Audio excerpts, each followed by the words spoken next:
Genesis chapter 17, verse 1.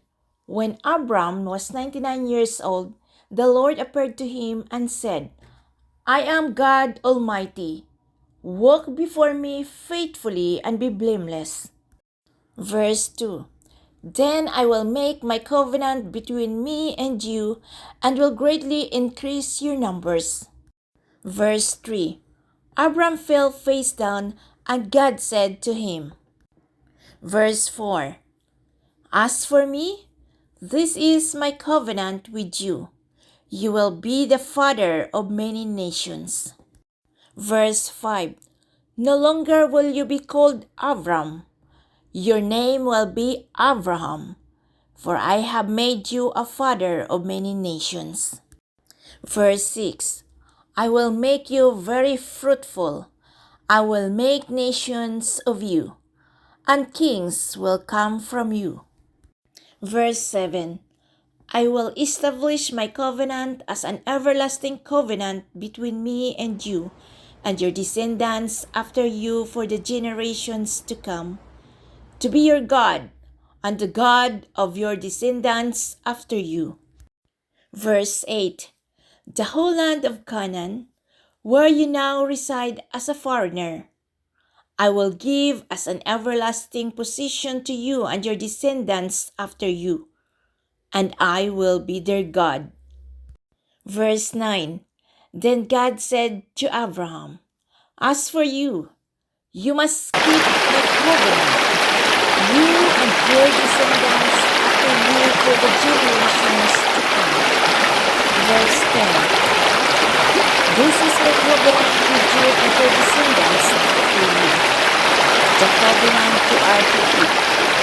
Every male among you shall be circumcised. Verse 11. You are to undergo circumcision, and it will be the sign of the covenant between me and you. Verse 12. For the generations to come, every male among you who is 8 days old must be circumcised, including those born in your household or bought with money from a foreigner, those who are not your offspring.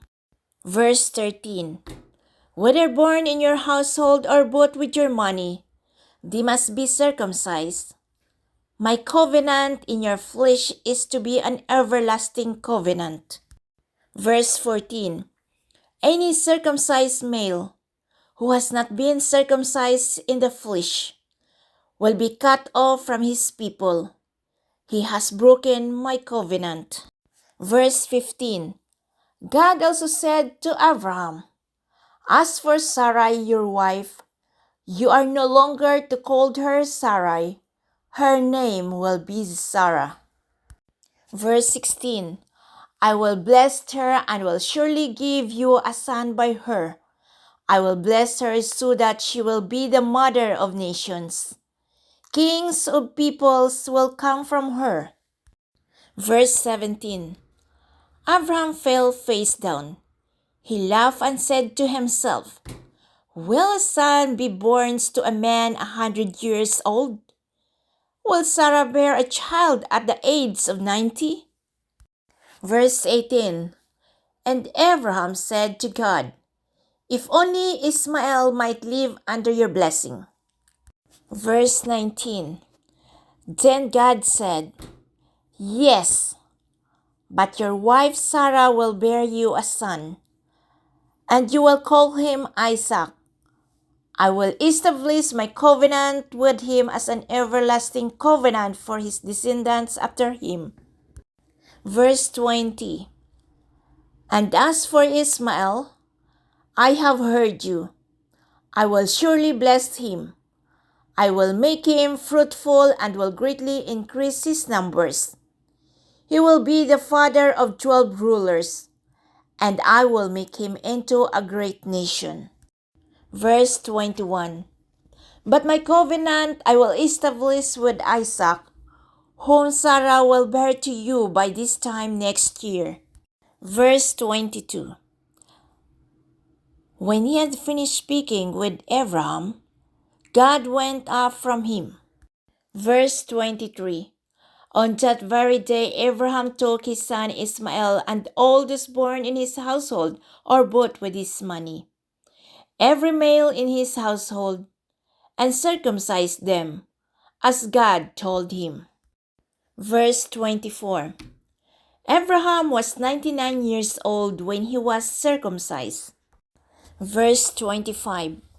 And his son Ismael was 13. Verse 26. Abraham and his son Ismael were both circumcised on that very day. Verse 27. And every male in Abraham's household, including those born in his household or bought from a foreigner, was circumcised with him. Genesis chapter 18. Verse 1. The Lord appeared to Abraham near the great trees of Mamre while he was sitting at the entrance of his tent in the heat of the day. Verse 2. Abram looked up and saw 3 men standing nearby. When he saw them, he hurried from the entrance of his tent to meet them and bowed low to the ground. Verse 3. He said, If I found favor in your eyes, my Lord, do not pass your servant by. Verse 4. Let a little water be brought, and then you may all wash your feet and rest under this tree. Verse 5. Let me get you something to eat, so you can be refreshed and then go on your way. Now that you have come to your servant.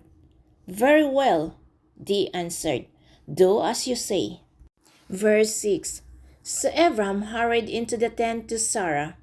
Quick, he said, get 3 seahs of finest flour and knead it and bake some bread. Verse 7. Then he ran to the herds and selected a choice, tender calf and gave it to a servant, who hurried to prepare it. Verse 8. He then brought some curds and milk and the calf that had been prepared, and set this before them. While they ate, he stood near them under a tree. Verse 9. Where is your wife, Sarah? They asked him. There, in the tent, he said. Verse 10. Then one of them said, I will surely return to you about this time next year, and Sarah, your wife, will have a son. Now Sarah was listening at the entrance to the tent, which was behind him. Verse 11. Abraham and Sarah were already very old, and Sarah was past the age of childbearing. Verse 12. So Sarah laughed to herself as she thought, after I am worn out and my Lord is old, will I now have this pleasure? Verse 13. Then the Lord said to Abraham, why did Sarah laugh and say, will I really have a child now that I am old? Verse 14. Is anything too hard for the Lord? I will return to you at the appointed time next year, and Sarah will have a son. Verse 15. Sarah was afraid, so she lied and said, I did not laugh. But he said, yes, you did laugh. Verse 16.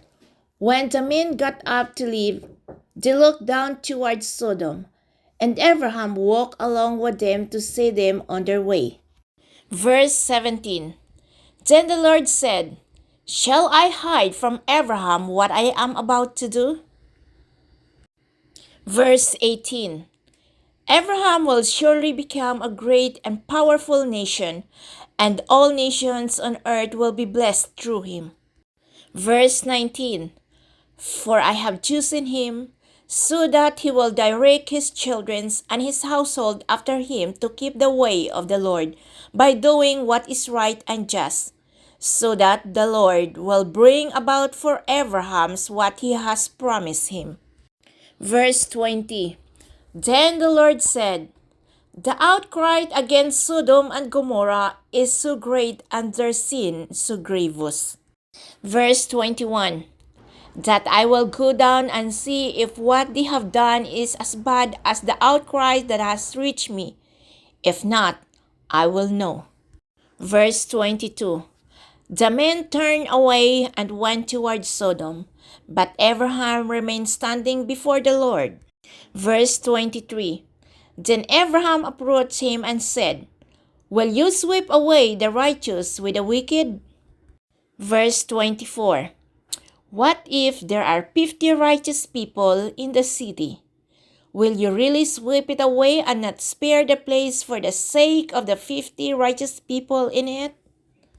Verse 25. Far be it from you to do such thing, to kill the righteous with the wicked, creating the righteous and the wicked alike. Far be it from you. Will not the judge of all the earth do right? Verse 26.